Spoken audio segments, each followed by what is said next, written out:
Long ago, in the ancient land of Oyo, before cities rose and kingdoms fell, thunder spoke, and fire danced from the heavens. This is the story of Sango, the mighty god of thunder, and the three women who loved him so deeply. Their tears became rivers that still flow through the earth today, but never touch. Come closer, let me tell you how it all began.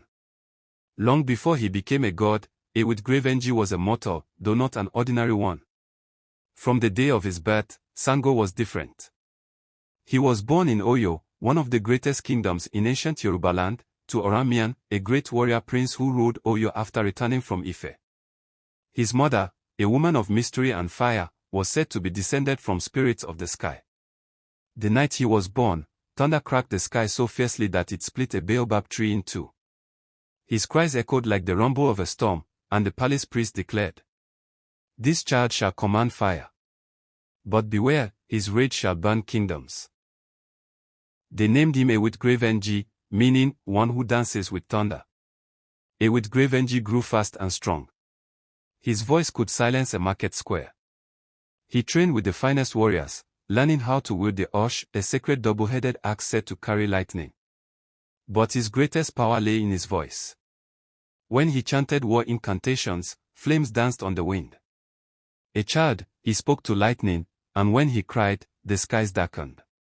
Some whispered that his mother had bathed him in the fire of the gods before birth.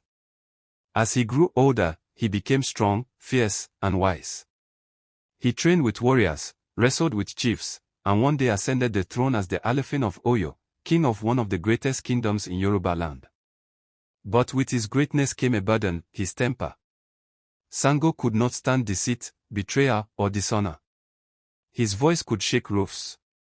His anger was thunderous. He sought wisdom, power, and love. When Oramian left Oyo, Ewudgrevenji ascended the throne and became Alefin, king of Oyo. He was unlike any king before him, bold, fierce, and untouchable. He conquered neighboring towns, extended the reach of Oyo's armies, and filled the palace with treasures. But with power came arrogance. "My word is law," Ewudgrevenji declared. "And when I speak, even lightning obeys." Ewudgrevenji had 3 wives, each powerful in her own right. Oba, the first and most loyal. Gentle, patient, and deeply in love. Aun, the river goddess, beautiful and seductive, with eyes that could drown a man. Oya, wild and tempestuous, a warrior woman who fought beside Ewudgrevenji in battle. She controlled the wind and smoke, and together they were a storm. He loved them all, but it was Oya who matched his fire. When they fought, the palace would shake. When they made peace, even the rivers boiled.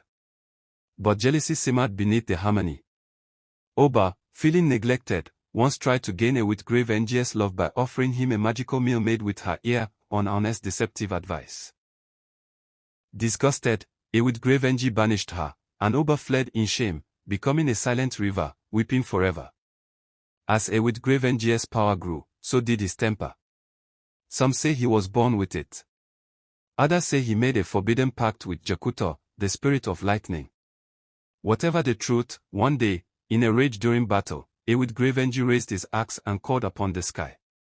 A bolt of lightning struck the enemy army, setting the earth ablaze. From that moment, he was no longer just a man. He was becoming a god. He discovered he could call lightning with his breath. Fire flickered in his eyes. He began to speak less and burn more. The people of Oyo both feared and worshipped him. Some bowed. Others whispered behind his back, "Our king has become thunder itself. Who will stop him when he turns upon us?"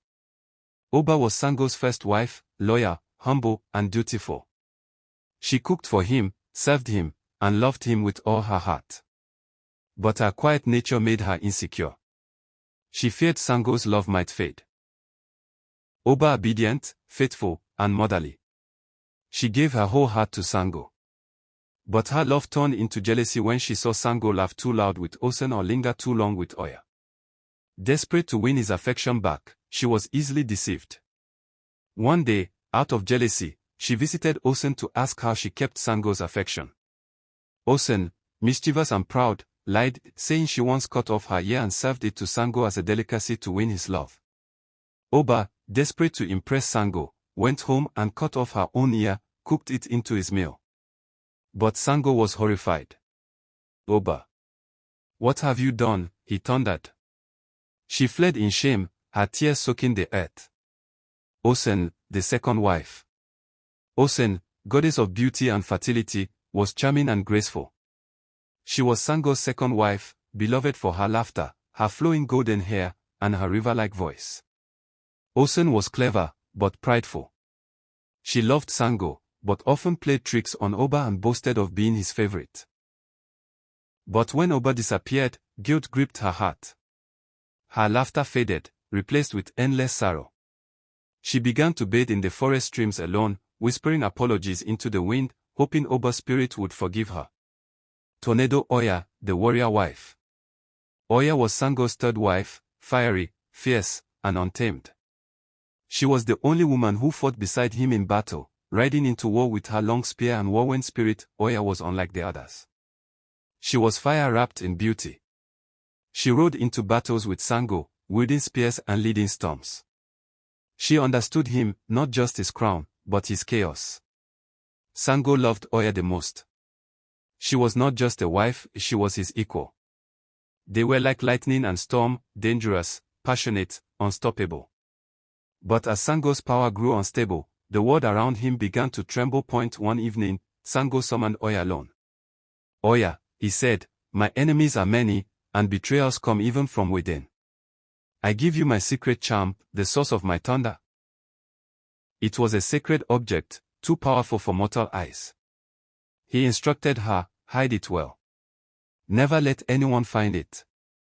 Oya, knowing the danger, tied it around her waist, hiding it between her thighs, where no one would dare touch. But the palace was no longer safe. Osun and Oba, burning with envy, noticed Sango's favor for Oya. One night, when Oya went to bathe in the forest stream, the charm became damp. The water weakened its magic. Worse still, Osun secretly followed her, and when she saw the charm loosened, she told Oba. Together, they plotted. They snuck into Oya's chambers and stole the charm, not knowing its sacred power. Sango's enemies had waited long for a day when the thunder god would fall. That day had come. Word had reached him, rebel warriors from Nupe and Ilorin were marching toward Oyo, and traitors from within had joined them. Confident in his power, Sango summoned his warriors and prepared for war. But something was wrong. As he tried to call down thunder, nothing came. He tried again, his hand sparked for a second, then fizzled like a dying flame. Sango turned to Oya in confusion. Where is the charm? Oya lowered her head in shame. It got wet, and someone must have found it. His eyes blazed. You betrayed me. No, she cried. I would never. But the damage was done. Still, Sango went to war. With only sword and rage, he led the charge. The skies were silent. The storm refused to come. Arrows flew. His horse was struck. His men were slaughtered. For the first time, Sango lost. When Sango awoke the next day and called upon thunder to defend his kingdom, nothing came. His hand sparked, and died. His enemies laughed. The warriors began to lose faith. In rage, Sango returned to his palace only to discover that the charm had been touched and was broken. Oya was in tears. I failed you, she cried. The charm was dampened. I couldn't protect it. Sango felt betrayed by love, broken by power, and lost within himself. His once loyal chiefs questioned him. Enemies closed in, humiliated and wounded, Sango returned to Oyo. Blood on his face. Ashes on his hands. Thunder in his eyes. In rage, Sango returned to his palace only to discover that the charm had been touched and was broken. He stood before his palace, where Oya, Osun, and Oba had gathered, trembling. His voice roared. I trusted you. You, Oba, who let jealousy blind you. You, Osun, who lied with a sweet tongue and poisoned love. You, Oya, who I gave my power, and now, I am broken because of you. Months before the charm was broken, one evening, Sango summoned Oya alone. Oya, he said, my enemies are many, and betrayals come even from within. I give you my secret charm, the source of my thunder. It was a sacred object, too powerful for mortal eyes. He instructed her, hide it well. Never let anyone find it. Oya, knowing the danger, tied it around her waist, hiding it between her thighs, where no one would dare touch. But the palace was no longer safe. Osun and Oba, burning with envy, noticed Sango's favor for Oya. One night, when Oya went to bathe in the forest stream, the charm became damp. The water weakened its magic. Worse still, Osun secretly followed her, and when she saw the charm loosened, she told Oba. Together, they plotted. They snuck into Oya's chambers and stole the charm, not knowing its sacred power. Oya lowered her head in shame. It got wet, and someone must have found it. His eyes blazed. You betrayed me? No, she cried. I would never. But the damage was done. Sango declared as he stood in front of his 3 wives. The earth shook beneath him. Winds howled. He raised his hands and declared. To Oba, he said. Your tears will become rivers, but never will they bring joy. You shall flow with shame, forever distant, forever forgotten. To Osun, he shouted. May beauty be your curse. All who seek you will taste sweetness, but never peace. You will flow through cities, but never find a home. To Oya, his voice softened, then hardened. Oya, my storm. I loved you the most, and you shattered me. You will be the river that brings floods. Wild, furious, untouchable, and never at rest. The sky split with lightning. The land trembled. He looked one last time at his home, his wives, his legacy. Then he walked into the sacred forest of Koso, stood atop the cliff, raised his hands to the heavens, and screamed. Let my spirit be storm. Thunder cracked. Fire flashed. And in a brilliant flash of lightning, Sango disappeared. His clothes burned to ash. His voice echoed into the clouds. He had become a god. The palace was no longer a home. Oba, filled with shame, ran until her tears formed the river, the Oba River. It flows silently, with sorrow in its waters. Osun, once proud, could not forgive herself. She wandered until she merged with the sweet stream of Osogbo, becoming the Osun River, now worshipped during the sacred Osun festival. Oya, betrayed by sisters and broken by guilt, dissolved into the winds. Her spirit became the Oya River, fast and furious, rushing through valleys like her anger still burns. All 3 rivers flow in Yoruba land, close, but never touch. Even in nature, their pain lives on. Some say when it rains and thunder follows, it is Sango's cry, remembering the wives he once loved, and the charm that failed him. The story of Sango is not just about gods and kings. It is about love, trust, jealousy, and the wounds that do not heal.